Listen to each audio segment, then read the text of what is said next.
ቢንያም ግርማይ ክለብ ባርሴሎና ሃገራዊት ጋንታ ስፓኛን ዕውት ናይ ጸወታ ግዚኡ ምስ ዝሕለፈ እንደረስ ሓድሽ ምዕራፍ ጋንታ ቅድም ብሽክሌታ ኤንኤስኤን ንምውሳር ዝተገበረ አጋጣሚ ተረኺቡ ኣብታ ኣብ ከተማ ባርሴሎና ዝተኻየደ ጽምብል ኣካየት ጋንታታትን ተቐዳደምትን ድማ ተረኺቦም ነይሮም ኣብ ክለብ ኤስ ቤኮ ሓንቲ ካብ ዝዓበያ ጋንታታት ቅድም ብሽክሌታ ኤርትራ ነቒሉ ኣብ ውድድር እግር ኣፍሪቃ ዓቕሙ ዘርአየ ቢንያም ኣብ ነሓሰ 2021 ናብ ጋንታ ቤልጅየማዊት ጋንታ ኢንተርማት ካብ ዝጽንበረ ትሒዞ ዓበይቲ መድረኻት ውድድር ቅድም ብሽክሌታ ዓለም ድማ ከድምቕ ተረኣዩ እዩ እዛ ቤልጅየም ዝመደበራ ጋንታ ብምዃን ከዓ ሰለስተ መድረኻት ቀጠለ ማልያ ዙር ፈረንሳ ሓደ መድረኽ ዙር ኢጣልያ ከምኡውን ናይ ክላሲክን ካልኦት ዓወታት ድሕሪ ምጉንጻፉ ኣብ ዝሓለፈ ቅንያት ከዓ ተፋንዩ ናብ ኤንኤንኤስ ከም ተጸንበረ ድማ ይፍለጥ بخالي زينانا دما امريكان يوكرين تودغف كتنكيو خم تخل بريدن امريكا دولار ترامب تنقيقو روسيا وكينات يوكرين لعلوا ايد كم زلوا زغلص ترامب بريدن بولودمير زيلنسكي ገለ خافتات روسيا خيو دما قرق خون دما تمحصينو واشنطن زغرو تمام بوغن موسكون كيفن تقبلنا نخركب وكل ترامب وصعق دبلوماسياو صعرታት دما يركبو انت خونا ግዛት ሃገሩ خركب دلو زي كونه زيلنسكي بس مرحت بريطانيا فرنسا جرمن دحر من لزابو حدش امام سلام كم زقرو مغلاص دما ترامب هايولن هاገራት አውሮፓ بسك واحد سدتኛታት نخوينات يوكرين دو كولا زي مخالن يمشمش الله اخول زوقه سترام مرحتن وندخمات كبل نقيف الله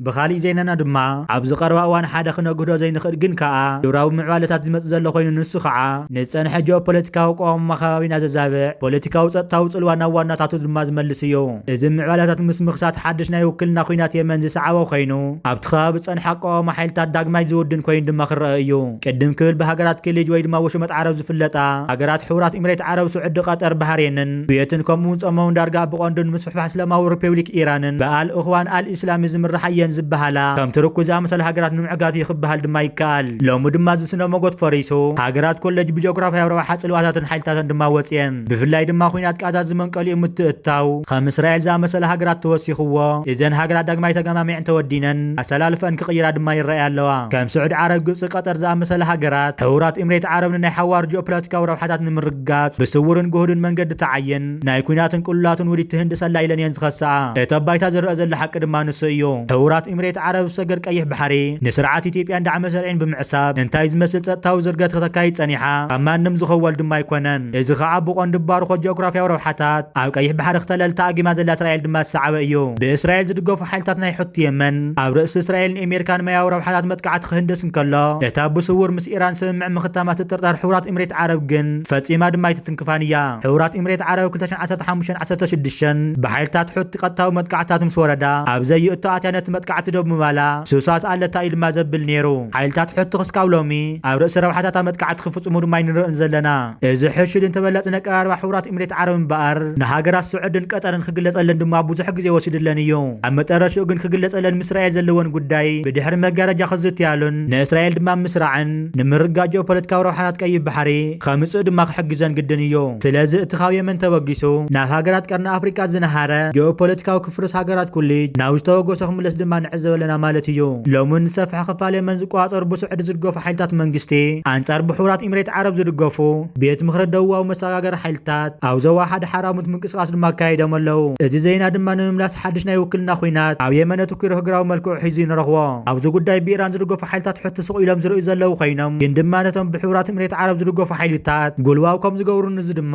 እንፍሽፍሽ ካይና ድማ ከም ዝነቅዕ ዝኸውን ዘሎ ኮር ፕሬንሲያስ አፈወርቅ ከም ዝኣመሰለ ሁነታት ይخዓ ናብ ስዑድ ዓረብ ጋይሽ ዝርከብ ዘሎ አውሽት መቃን ቀርና አፍሪካ ዝተሃንደሰ ናይ ኩናት ቅልውላው አጀንዳ ናብ የመን ሞሊሲ ዝጓዓዝ ዘሎ ናይ ሎሙ ፖለቲካው ጾታታት ቀርና አፍሪካ ኣብ ትሕቲ ኤርትራን ሰብ ኪዳንን እዩ እቲ ወሽመጥ ድማ እቲ ሓዊ ኣፍ ደጊም ተኸፊተሎ እንመን ይብለሉ ይኽጠፍ በሓባር ንሪኦ ድማ ኸውን እዩ አሰላልፋን ጽልዋን ኃይል ፖለቲካው ቃልሰ ሰላልፋ ኃይል ወሳን ተራ ዘለዎ ኮይኑ አሰላልፋ ኃይል አርባሕን ተኸሻሕን ዝገወረግና መሰረቱ ኣብ ረብሓ ዘተኮረ እንተ ኮይኑ ጥራይ እዩ ክስካብ ሕጅነት ስርዓትን ሕግን ዝቕነቱ ኣብ ዝሓለፉ ሒደት መዓልታት ዝዓለወ ሰበስልጣን ሰልፊ ብልጽግና ነቶም ብኢዶም ዝመረፅዎ ተንተንትን ሓደ ሓድሽ ዘረባ ከቃልሑ ጸኒሖም ኣለዉ እዚ ድማ እዋን ናጽነት ኤርትራ ኢትዮጵያ ብኸመይ ናብ ባሕሪ ኣብ ደገ ከምሳነት ዝገልጽ ዝኾነ ሰነድ መርትዖ ወይ ሕጋዊ ምስክርነት ከም ዘይረኸቡ ዝገልጹ እዮም እዚ ዕላጅ ዝኾነ ትረኻ ካብቲ ወዲ በሻሻ ፓርላማ ዝምዕምር ዛብ መደረ ዘምንጩ ኮይኑ ኣብቲ ደርዩ ንልእላውነት ኤርትራዊ ሕቶ ዝእቱ ሰነዳት ንምድላይ ዝገበርዎ ዘይተዓወተ ፈተነ ብተዋሳኣይ መልክዕ ገሊፆሞ ነይሮም። እዚ መደናገሪ ድማ ኣይኮነን። እዚ ኮነ ኢሉ ዝተመሃዘ ፈጠራ ኮይኑ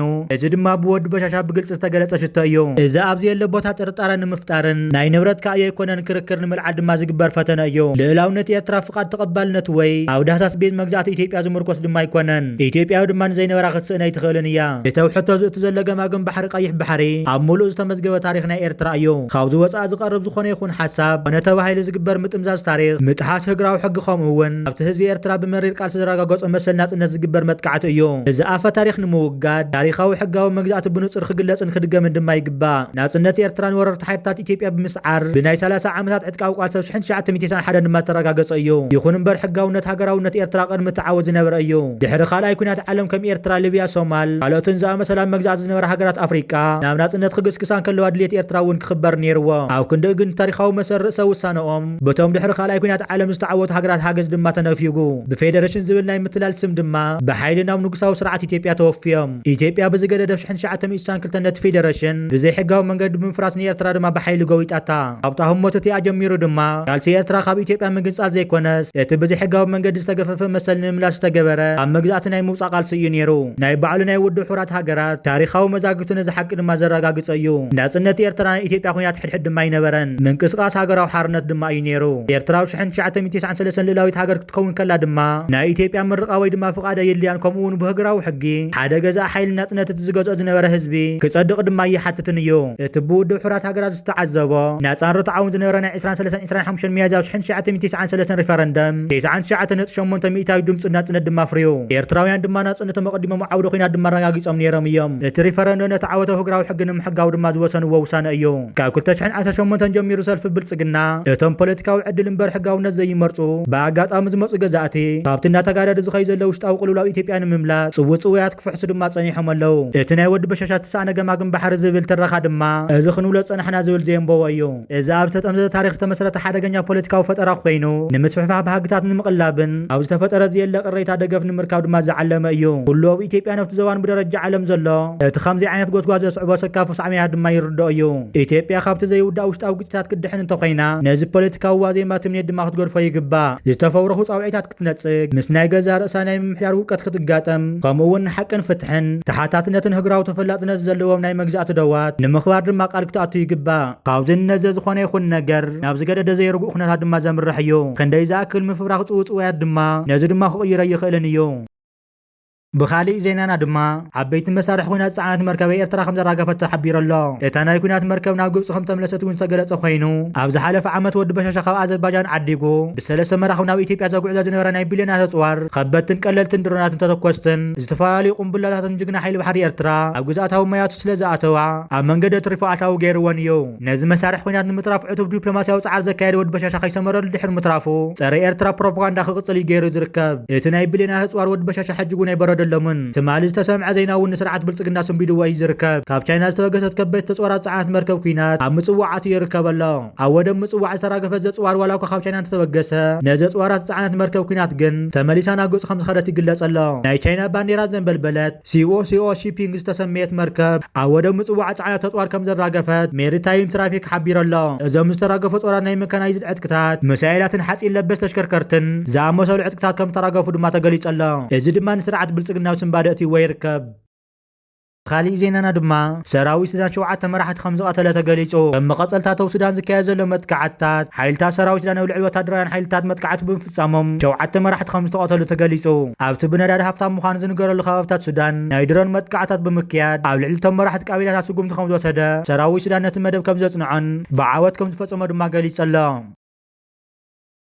ብኻሊእ ዜናና ድማ ኣቶ እስክንድር ነጋ ፋኖ ምስ ሕወሓትን ኤርትራ ርክብ ክሳብ ሕጂ ከም ዘይብሉ ዝገለጸ ኮይኑ ኤርትራ ምሳና ርክብ ክትገብር ድልዮ ዘለዋ ይመስለንን እንተኾነ ግን ብፋኖ ወገን ምስ ኤርትራ ሓቢሩ ንምስራሕ ድሉው ምዃኑ ገሊጹ። ብኻሊእ ዜናና ድማ ሚኒስተር ዜና ኤርትራ ኣቶ የማነ ገብረ መስቀል ተሪር ምላሽ ንስርዓት ብልጽግና ሂቡ ይርከብ ኣሎ። ኣብ ሃለፍታት ዝርከብ ናይ መወዳእታ መስመራዊ ሳንዱቕ ረይስኡ ዝጽበ ዘሎ ደቂቕ ጉጅለ ብልጽግና እንተን ቆዳ እንተዘይን ቆዳ እንጣጦ ብዝብል ናይ ቀቢጸ ተስፋ ተግባሩ ኣብ ልዕሊ ህዝብታት ከይሳዊ ስራሕ ካብ ምትግባር ከም ዘይቋረጸ ገሊጹ። እቲ ኣብ ጥዑም ሕልሙ ዝሓስቦ ብገሃዲ ዝኾነሉ ዝመስለን ክኾነሉ ዝብህግን ሓያሎ ናይ ሽርሒ መደባት ሕጂ እውን ካብ ምትግባር ድሕር ከም ዘይበለ ገሊጹ። ደርሆ ጻሕቲራ ትረኽቦ ምስጢር ግን ሓንቲ ስጉሙ ዝኸይድ ከም ዘይኾነ ድማ ገሊጹ።